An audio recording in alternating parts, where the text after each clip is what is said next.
You are listening to the Wealth Formula Podcast with Buck Joffrey. Get ready to change your life. Welcome, everybody. This is Buck Joffrey with the Wealth Formula Podcast, coming to you from Montecito, California. And today, remind you, before we begin, as I always do, that there is a website called wealthformula.com that you should go check out. A lot of resources there, things to sign up for, including the Accredited Investor Club, which, if you have not done so, it's not a bad idea to get yourself off the sideline and onto some deal flow, the path of some deal flow, shall we say. So all you have to do is, if you're an accredited investor, which basically means that you make $200,000 per year or $300,000 per year filing jointly. For 2 years, you've been doing that with a reasonable expectation of continuing to do so, or you have a net worth of $1 million outside of your personal residence. So if you meet those criteria, congratulations, you are an accredited investor, and you can sign up for our investor club, because who doesn't want to be part of a club? By the way, once you do that, you'll be onboarded, and then that'll give you an opportunity to see some deal flow. Some of those opportunities are things that I'm behind, that I may have some role in, and others are things that I'm just investing in myself and have asked for some opportunities for our group. And so it's a good opportunity if you're not seeing anything out there. Particularly, we've had some really nice real estate stuff come in lately that I am quite happy with, because I did not want this particular real estate environment that we're in to pass us by without being able to at least get some deal flow in there. Anyway, let's talk today about some stuff that happened in the past during COVID, okay? So the COVID-19 pandemic did more than just highlight the vulnerabilities in the global supply chain. It exposed systemic issues that had been brewing actually for years. As it turns out, as the world grappled with these unprecedented shortages, remember the toilet paper and all that, everything from medical supplies to consumer goods, it became clear that these vulnerabilities, they weren't an accident. They were a byproduct of supply chains that were increasingly dominated by monopolies and engineered for efficiency rather than resilience. So you see, for decades, large corporations have concentrated power within the supply chain, pushing the limits of just-in-time manufacturing and lean inventories. So in other words, why have some, stuff sitting there? You want it just in time to be nice and efficient, good for profit. These practices were indeed profitable in stable times, but left the global economy teetering at the edge of collapse when the pandemic struck. So the overreliance on a few key players in critical sectors created this precarious situation where any disruption, whether due to natural disaster, geopolitical tensions, maybe a global health crisis, could send shockwaves through the entire system. So small businesses, of course, are the local backbone of economies. They were hit the hardest. Not surprisingly, unlike big corporations with vast resources and the ability to weather the storm, the smaller enterprises faced, big challenges. They struggled to compete for scarce supplies. Many were forced to close their doors permanently. The lack of competition in the supply chain only exacerbated these changes and, drove up prices and limited consumer choice. But not surprisingly, while small business suffered, big corporations, of course, found a way to profit from the chaos. The shortages allowed them to increase prices and consolidate their market positions even further. The very vulnerabilities that crippled smaller players became opportunities for the giants to tighten their grip on the market. So it's actually a very interesting story, I have to tell you. And my guest on Wealth Formula podcast today puts it together, this entire confluence of events, which I think you're going to find really worth listening to, really gripping stuff. And we will have that interview right after these messages. Welcome back to the show, everyone. Today, my guest on Wealth Formula Podcast is Peter S. Goodman.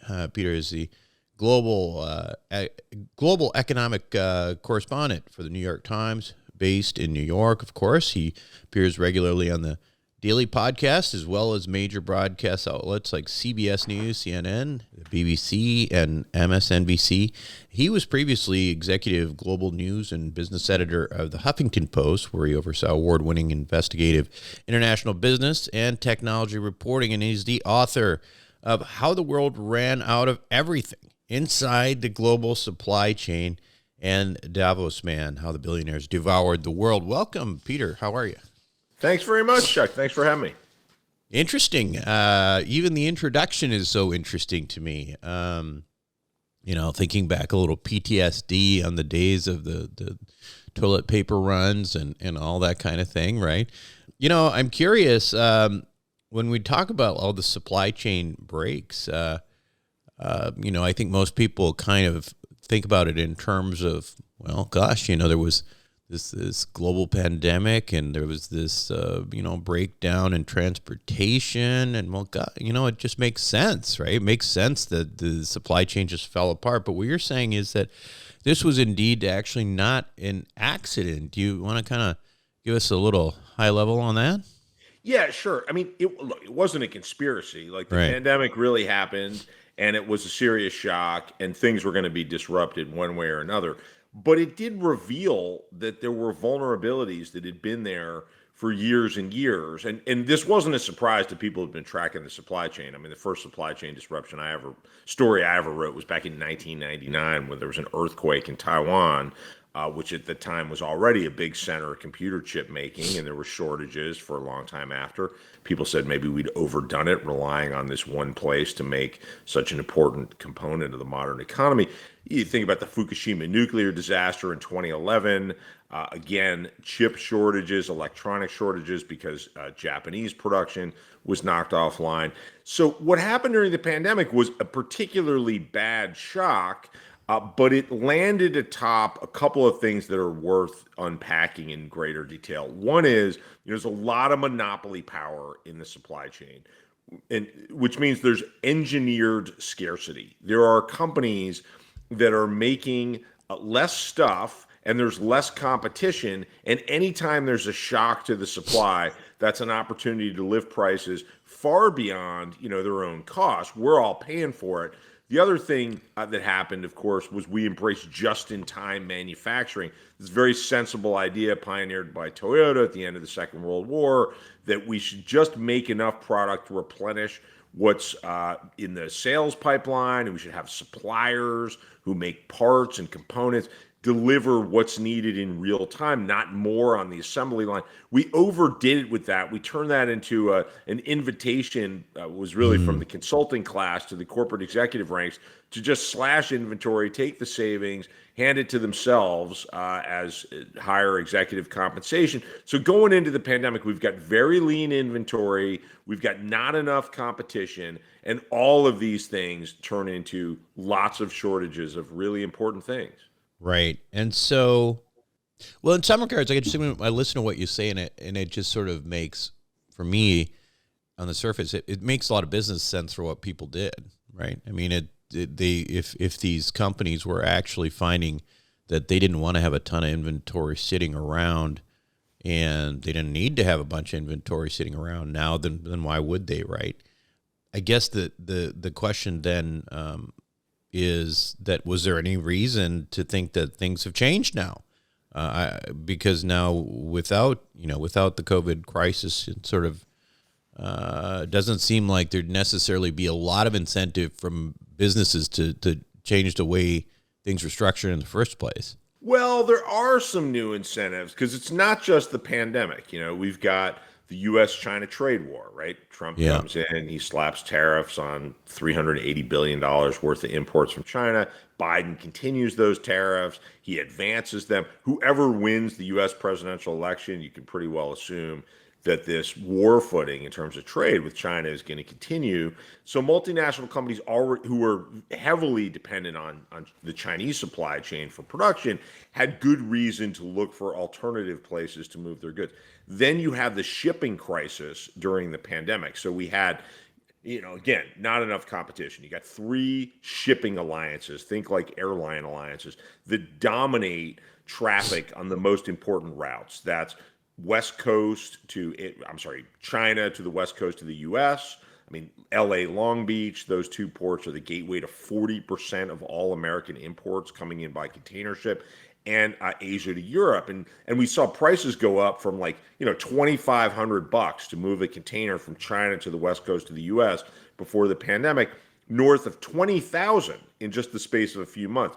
So you take the trade war, you take the shipping crisis, and suddenly you have multinational companies looking for ways to diminish their reliance on Chinese supply. And that has accelerated in the last couple of years. So some companies have moved production from China to Vietnam, to India, to Mexico, if they're especially worried about shipping. The question is, what happens when our memories start to fade from these crises? I would argue, I do argue in the book, that the basic incentives that drove so much production far away, that's still there. And the same with lean inventories. I mean, if you are the head of a publicly traded company and you're advocating that you spend more money to make a product so that your supply chain is more resilient, or you add more redundancy to the system and you set up a second factory somewhere, you're risking your job because you're talking about diluting your earnings for the next quarter. And if you say, let's just get back to relying on China because nobody beats the Chinese price, even with labor costs going up there, well, you're setting yourself up for a crisis sometime in the future, but it's probably not happening next quarter. And with any luck, it's not happening on your watch. And by the time some other poor person, has to deal with the wreckage, you'll be on a, beach in a hammock with a cocktail in your hand. So I guess the idea is basically, global supply chain is sort of, ultimately designed for prices to go up. Prices go down where there's competition. And Right. There's no question that international trade has driven prices down, and it's been a consumer bonanza. But you have to look at individual industries, and certainly in key industries. I mean, I look in detail in the book at meat packing, where four companies control roughly 85% of the capacity in the U.S. That's a number that would make the robber barons blush. You have a situation where you have consumers paying record high beef prices. They can't even get beef in many places during the worst of the pandemic. At the same time, the cattle ranchers are actually going out of business and selling their farms because they have only one place to sell and the price is manipulated. So, that's a scenario where the prices are going up. Similar story on rail, in shipping, in lots of consumer goods. But if we just were to say, well, let's make everything in the U.S., well, the prices would go up dramatically. So that's not in our future. The real question is, how do we figure out how to hang on to the benefits of international trade while getting back to a commonsensical situation where we don't wake up and discover in the middle of a public health catastrophe that we're relying on a single country, China, a country that we're not incidentally having a trade war with, for things like PPE, basic parts of medicines, and how do we get back to common sense and management of inventory so that we don't discover that, we're out of the parts needed to make a ventilator in the middle of a public health crisis. And you don't get to say, when you can't make a ventilator in the middle of COVID-19, well, at least our stock price is high. Yeah. That doesn't fly. Right. The way this whole thing is set up, it seems to me that might be more detrimental to small business compared to, say, some big public companies. Is that... Yeah, I think that's a very important insight. So if you think about the shipping crisis, where, again, you have container prices going up tenfold in the space of a few months, I discovered time and again, I spent time on the ports talking to longshore workers. I rode along with a dray operator. That's a truck driver who moves containers from ports to warehouses. And I remember I was with this dray operator at the port of LA one day, And he said, oh no, there's a problem with the chassis. That's this piece of equipment behind the truck that actually carries the container. Now I'm going to end up having to wait for an inspection. And if I can't use this chassis, we're going to get stuck here for hours. I'm going to miss my next pickup. I said, but wait a minute. Look, there's like 100 chassis just parked over there. He said, oh, that's the Amazon pool. So this thing has been optimized. Our supply chains have been optimized for big box retail. And Amazon, Target, Walmart, they were able to charter their own container vessels at a time when we had 50, 60, 70 vessels queuing off the twin ports of LA, Long Beach, just waiting for their chance to load and unload at the docks, which was a big reason why, if you couldn't find the exercise equipment you were looking for, you couldn't find school supplies for your kids, or your contractor couldn't supply you with the color of paint or the cabinets you wanted. There was a good chance that stuff was floating off those ports. Well, that wasn't the same problem for Amazon, Walmart, Target, because they had the money to pay and they were able to absorb the extra shipping costs as a way to take market share. They knew, to your point, that their smaller competitors would drown in this storm. And when the whole thing was over, they would have greater market share and a greater ability to stick us all with higher prices. And I'm guessing that effect is really continuing, that it's a residual effect because, maybe partially because people do tend to sort of just, change their habits of buying, right? I know for myself, if I start buying something from Amazon, it's just going to stay on Amazon. It's, it's not going to go back to wherever I might have bought it before. So have we seen any change in that trend since COVID, going back to small business? Well, I think there's a lot to be alarmed by there because let's face it. I mean, big e-commerce players benefited dramatically from the pandemic. A lot of older people who never thought they'd have to figure out how Amazon worked were afraid to go out and mix with other people in the middle of the pandemic. They tried it. They discovered, guess what? This is incredibly convenient. Yeah. And, this is why, frankly, I don't put a lot of stock in the idea that consumers are going to save us from the problems in the supply chain. Sure. I mean, we're all busy, right? We're dealing with our kids and our businesses and our jobs and our houses. And we're not all going to be supply chain geeks. It would be great if we think a little bit more about supporting local businesses, smaller businesses, and keeping dollars in our local communities. I mean, that's healthy for all of us, but it's going to take antitrust enforcement. It's going to take a certain amount of labor action.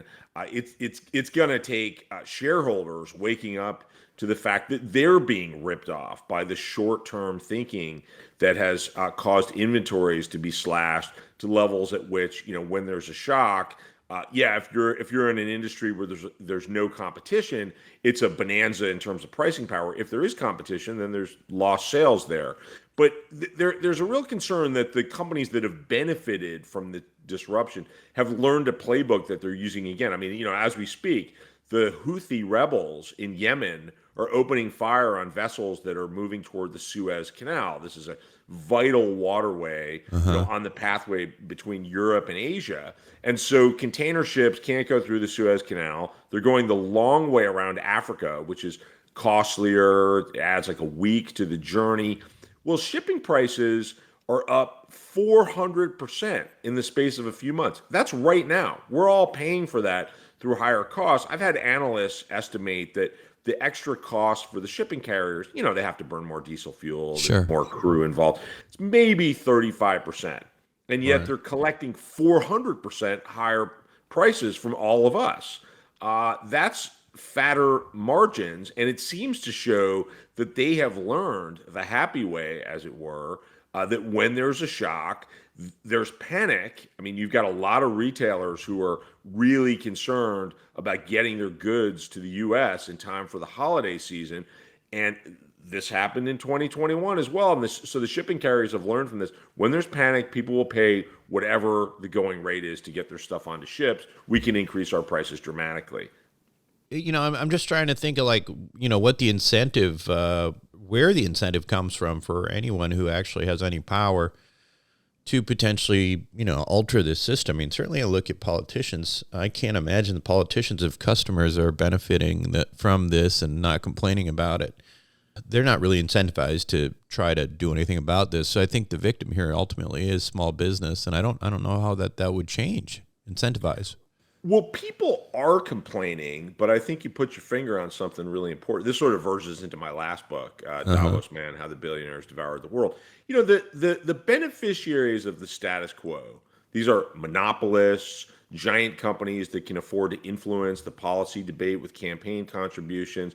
They are really skilled at branding anybody who calls for change as anti-business, Yeah. as if, if you think we should have antitrust enforcement so there's a level playing field so Amazon and Walmart and Target don't control the entire economy, well, you might as well be advocating that we all live in Venezuela, Yeah. living under that disastrous experiment, right? And we have to push back on that because it's a simple, I mean, it is pro-business to demand competition. It is pro-business to demand that companies pay their workers enough that they're not going to lose their appetite for their jobs the minute they get an alternative. I mean, Henry Ford, whose story I tell in the book, he's a problematic character, but he knew a thing or two about supply chains. He famously doubled wages in 1914 when he was in the process of turning the Model T into the only car virtually on the roads of the United States. Some people called him a communist. They said, oh, this throws the economics of production out of whack. He said, no, I'm a capitalist. I want to make my products reliably, and I understand that if my workers are showing up worried about bills at home, worried that their partner's unhappy, that there's not enough food on the table for the kids, I'm not getting their best hours. And he specifically said any business that is built on low wage labor is inherently unstable. So that's something that we really need to embrace now if we want not only greater resilience, but greater fairness so that smaller businesses are really at the heart of our economy can prosper and can have a level playing field. Yeah. I guess the question is, what's the incentive? What's the driving force in the political side? I mean, I see actually there's been some attempts to, wasn't there a case against Amazon recently? Well, the FTC has brought multiple a cases, case right? against Amazon. Right. Yeah. But is there, I mean, what is the, would that actually help with prices if these companies were broken up? Well, it's a long process, right? I mean, it was interesting that during the pandemic, Biden decided that it was good politics to talk about competition policy. I mean, he actually dropped, the shipping carriers into his State of the Union in 2022 and signed a bill, the Ocean Shipping Reform Act, that empowered a body that most people have never heard of, the Federal Maritime Commission, to enforce the law against unfair pricing. There was a whole fact finding on these so-called detention and demurrage charges. These are charges that importers have to pay when their container is just sitting on the docks because the truck driver can't get in to pick it up or because their warehouse is too full to collect it. He actually called out the meat packers for their role in jacking up prices. But that might have been good politics in the moment. That's not going to fix inflation in the immediate term. Right. I mean, we're talking about decades that went into creating this economy where there's so much monopoly power, and it will be years before the market can gain some vibrancy.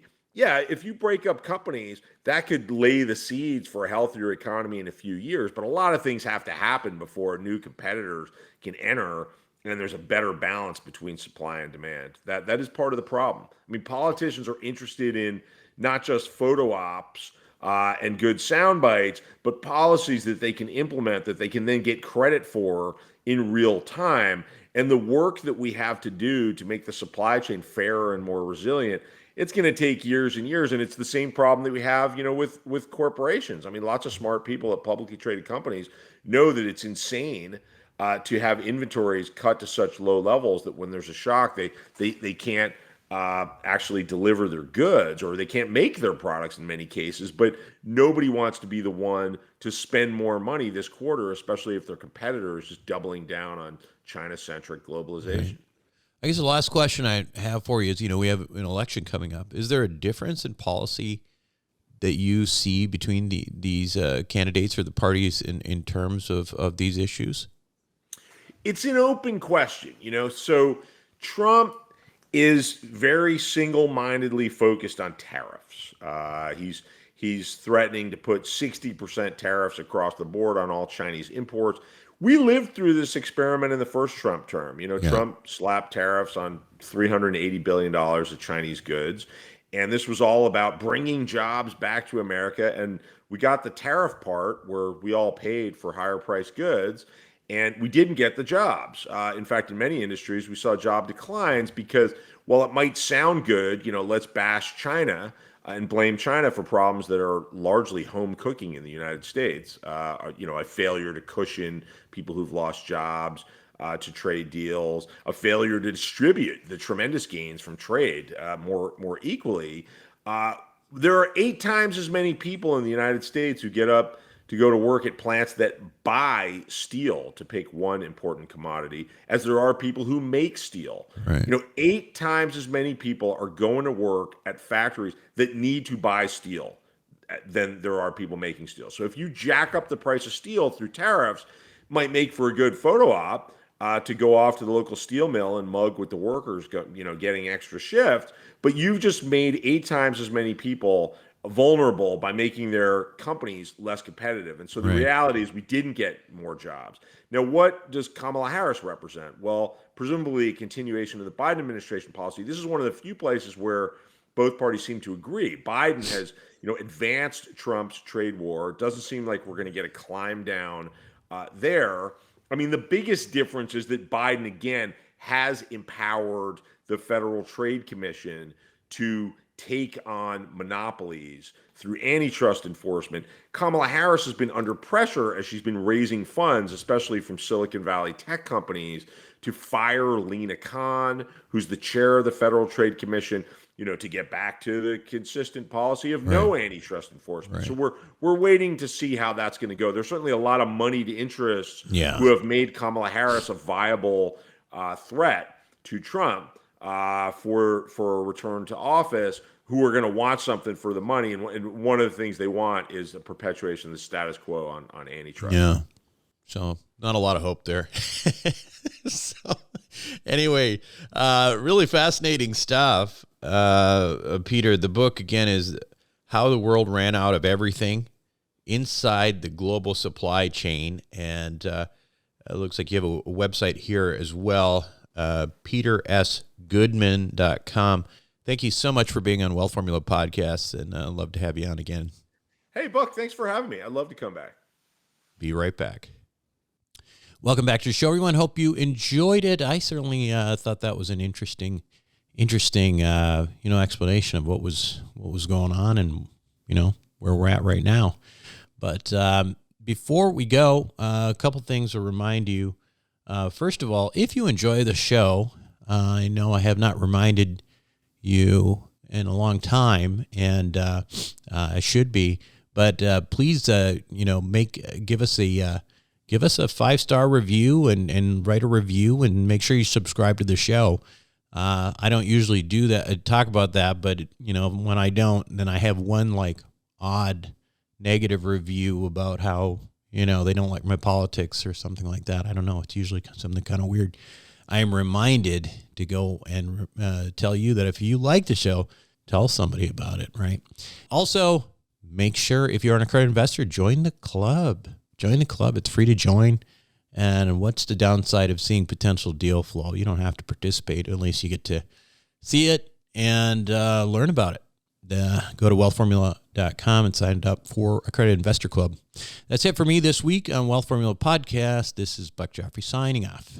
Thank you for listening to the Wealth Formula Podcast. Visit us on the web at wealthformula.com. The information contained in this podcast are opinions, not fact. As always, consult your own financial team before making any investment. See you next time.